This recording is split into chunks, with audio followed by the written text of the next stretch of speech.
campaigns margi e yor kwe motelo ne yiero madundo.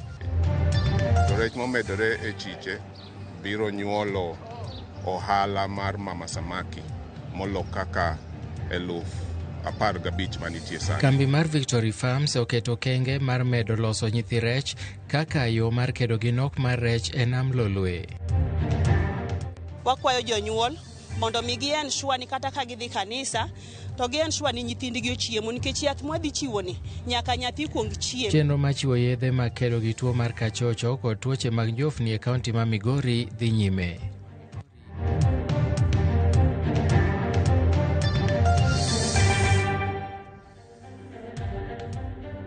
Arwakini machiegni weche manyien makagi kacha nyinga Milton Ochieng. Jatend piny William Ruto dhi nyime gi limbe mare gwenge ma Ukambani ka odiechieng' ma kawuono nogo tache kaunti ma Machakos. Okinyi ma kawuono Ruto notelo ne nyasi machako ayanga gedo mar apaya ma Kangundo kochomo Mwala e kar chung' od bura ma Kangundo. Ruto noyango ni sirikal oseketo tenge omenda maromo bilion 2.5 ne chenro mag dongruok e kaunti no. Ruto bende noten gi jalup jatend piny Kithure Kindiki gi jotelo mamoko.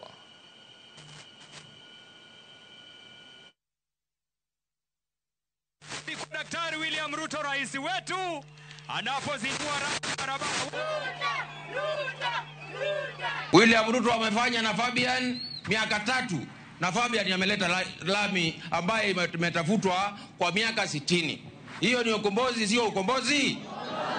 Mimi kwangu tumekaa miaka 60 bila barabara. Jana rais ametupea barabara ya lami kilomita 35. Hiyo ni ukombozi, sio ukombozi? Maana ya kupigania uhuru ilikuwa ni watu wetu wapate barabara kama hii ya lami tunaiweka hapa leo. Ilikuwa ni watu wetu kahawa yao iwatokee pesa ndio tuondoe umaskini. Ilikuwa ni watu wetu wapate stima. Ilikuwa ni vijana wapate kazi. Lakini zaidi ya miaka 60 tangu tupate uhuru, hiyo haijafanyika. Wewe ndio umeleta uhuru wa pili kwa watu hapa Kangundo kuwaletea barabara zao. Sasa rais amesema ya kwamba sisi kama serikali tuhakikishe ya kwamba kila sehemu ya Kenya imepata haki yake ya maendeleo. Na kusikue kuna sehemu yoyote ya Kenya ambayo imewachwa nyuma ati kwa sababu ya kura, kwa sababu ya vyama, kwa sababu ya dini. Kenya yetu ni moja, tunahitaji umoja wa taifa, na hii umoja wa taifa utapatikana kama tutafanya maendeleo katika kaunti zetu 47 kwa usawa. Mimi nimefika hapa leo na matingatinga. Na serikali tumewapatia shilingi bilioni 1.1 ya kutengeneza hiyo barabara. Nyinyi mnanielewa? Hawa watu wangu walikuwa wamesema ya kwamba iende mpaka Kivaani, nimewaambia hapana, iende mpaka Mwala. Si ndio? Ndio mambo ya usafiri ya sehemu hii iweze kwenda mbele. So mimi nataka niwaambie wale majamaa wanajaribu kushindana na sisi, watu ambao hawana, na mnajua ukiwasikiza watakuja hapa, mtawasikia watakuwa tu na maneno 3. Watakuja waseme one term, Kasongo must go. Hiyo ni ujinga, si ujinga? Ni ujinga, si ujinga? Mambo ya barabara hawajui, mambo ya stima hawajui, mambo ya KMTC they don't know. Jakom duol mochung' ne yiero pacho kae BC Erastus Ethakon oyango ni gisetimo ikruok duto mar bago yiero madundo mochan bago tarik 27 dweni higani e yo maratiro kendo mahuyanga. Ethakon olero ni IBC dhi nyime gi timo nonro e wi tulo kod lweny manche nomuoche e kar chung' od bura ma Kasipul, kendo gichano madayo dho jochung' duto ma Kasipul chakre juma manyien e wi wachno. Ethakon nogolo siem mager ne jochung' ma ibiro yudo gi ketho mag muocho tulo e campaigns mag jochung' wetegi kata mang'iewo jogo mag jogo ombulu ni biro kawo negi okang' mager moting'o nyaka golo nyinggi e listi ma kamago. Ogai mar obila Douglas Kanja bende osingo ni obila dhi rakore gi ng'ato ang'ata ma biro ketho chike mag yiero.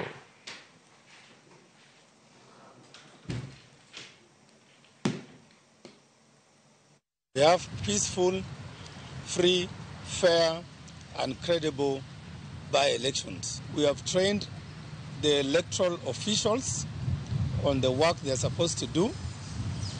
And we have prepared all the materials that are required for us to conduct and complete those elections successfully.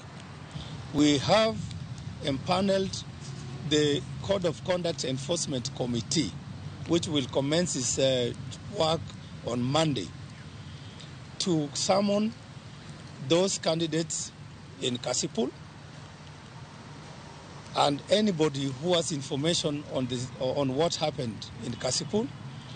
They will conduct the hearing, and within the shortest time possible, will make determination on what needs to be done in as far as addressing the incidences in Kasipul are concerned. The National Police Service will not allow, and we are going to do our work as guided by the Constitution.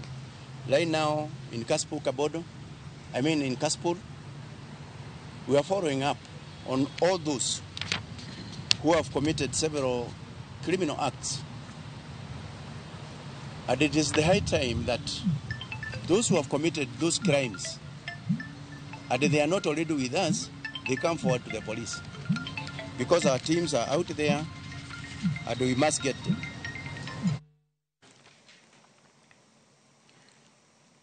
Mwigulu Nchemba ochamo mumayanga kaka Prime Minister ma piny Tanzania e nyasi manotelie gi jatend pinyno Samia Suluhu.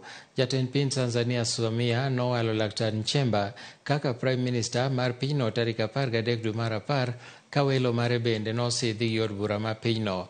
Tok Prime Minister nochamo muma, igeno ni jatend piny Suluhu biro lando kwedhi jotend migepe mage. Nyasi mar sidho Prime Minister noyuore gi jatend pinyno machon Jakaya Kikwete, jalup jatend piny machon Philip Mpango, kaachiel kod Prime Minister machon Kassim Majaliwa to gi Mzengo Pinda.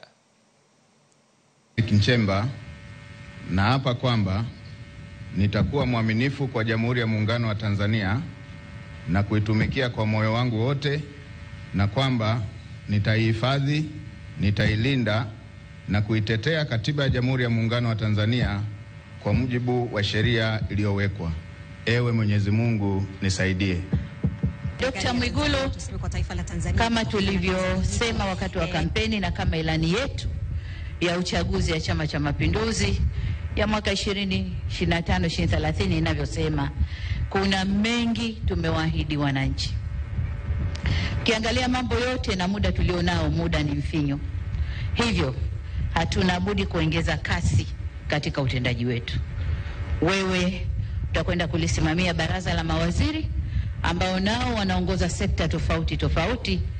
Ni wajibu wako kuhakikisha kasi ya utekelezaji wa yale tuliyopanga inaongezwa ili tuweze kuyatimiza ndani ya muda mfupi.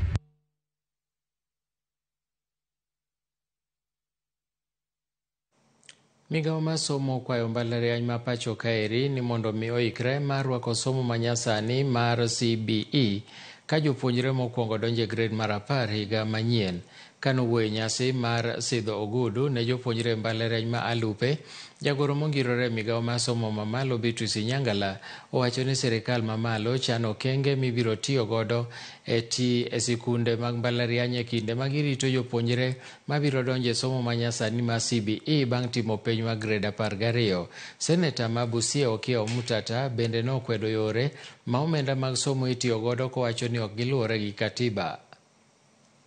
We are preparing our universities to receive learners trained under the competency-based education. The CBE represents a paradigm shift from memorization to mastery, from instruction to innovation. The Ministry of Education will remain steadfast in implementing reforms that make higher education more inclusive, practical, and globally competitive. So when you look around and you see children have been sent away from school because of school fees, you get the ministry giving a fee structure. What are they doing in that part of the Constitution? Why should there be a fee structure when the Constitution says the child is entitled to free and compulsory education?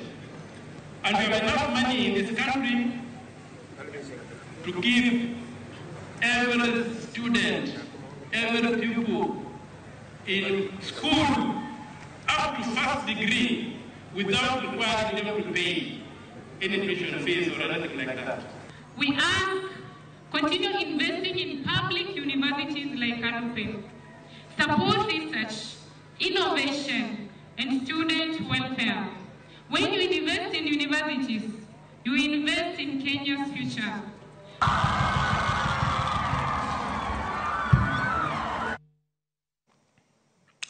Chenro machiwo yedhe makedo gi tuo mar kachocho kod tuoche mag njofni, chenro misiro gi riwruok mar thieth e piny mangima WHO kotenore kod kaunti ma Migori dhi nyime. Mana kaka jafwambo marwa e kaunti ma Migori George Juma lero, jolony weche mag thieth wacho ni tuo mar kachocho nyalo mana rumo kochopo higa mar 2030 kaka igeno, mana ka piny owacho bende omedo keto maino e kedo gi tuono.